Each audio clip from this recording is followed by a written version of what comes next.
Nike stole the attention of a nation on Monday, by debuting a 30th anniversary campaign starring former San Francisco 49ers quarterback and original anthem protester Colin. The announcement heralded him as a hero for subsisting off a suspected 8-digit endorsement deal with one of the world's largest sporting goods companies. Kaepernick has made a name for himself protesting what he claims to be systematic injustice by law enforcement against people of color in the United States. The outrage surrounding his endorsement stems largely from his refusal to stand for America's flag and national anthem at NFL games, as a symbolic gesture that the country is not living out the values the flag is supposed to represent. This outrage is misplaced because it ignores the reality of Kaepernick's political ideology, one he revealed rather shamelessly by wearing a t-shirt emblazoned with mass murderer Fidel Castro's face on it to a press conference in Miami, Florida, home to the largest community of Castro's victims in the country.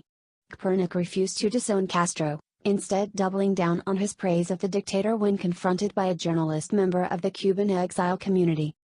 In endorsing the rule of Fidel Castro, Kaepernick stood in defense of police brutality, systematic racism against people of color, and the torture and murder of political dissidents, all the ills that he repeatedly claims so urgently tarnish America. In this context, refusing to stand for America's flag becomes a rejection of the values that Kaepernick claims to represent, and now Nike has rejected those values, too. Kaepernick's support for the torture and abuse of Afro-Cubans, who particularly suffer under the Castro regime, has sadly formed little part of the discussion of his return to the spotlight through Nike. Like much of Cuba's history after 1959, the American left would simply rather forget.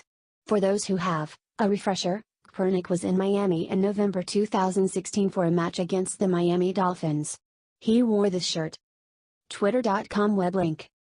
The photos show Malcolm X meeting Fidel Castro and reads, "Like minds think alike." Miami's journalists booed Kaepernick, refusing to let him leave the conference without answering for his endorsement of a dictator who turned Latin America's wealthiest country into an impoverished backwater while amassing a $900 million fortune.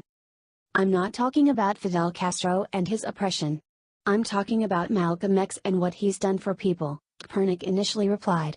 He later tried to clear his remarks by saying that he was not endorsing Castro, but one thing that Fidel Castro did do is they have the highest literacy rate because they invest more in their education system than they do in their prison system.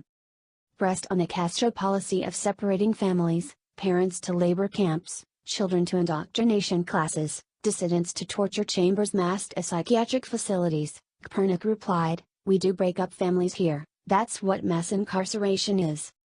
Not that it mattered in the greater political context, but the Dolphins swept that game against Kaepernick, and Cuban linebacker Kiko Alonso told reporters he played harder that day specifically out of anguish at Kaepernick's comments. Fidel Castro died that week. Amid the anguish, the Cuban-American community reacted not with anger or disrespect, but disillusion at Kaepernick. Alonso himself said only that Kaepernick was ignorant and immature. "He doesn't know about the suffering the Cuban people have had.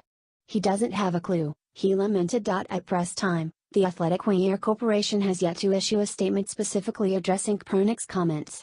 Outside of the exile community, it is hard to expect anybody in American mainstream media will demand an explanation.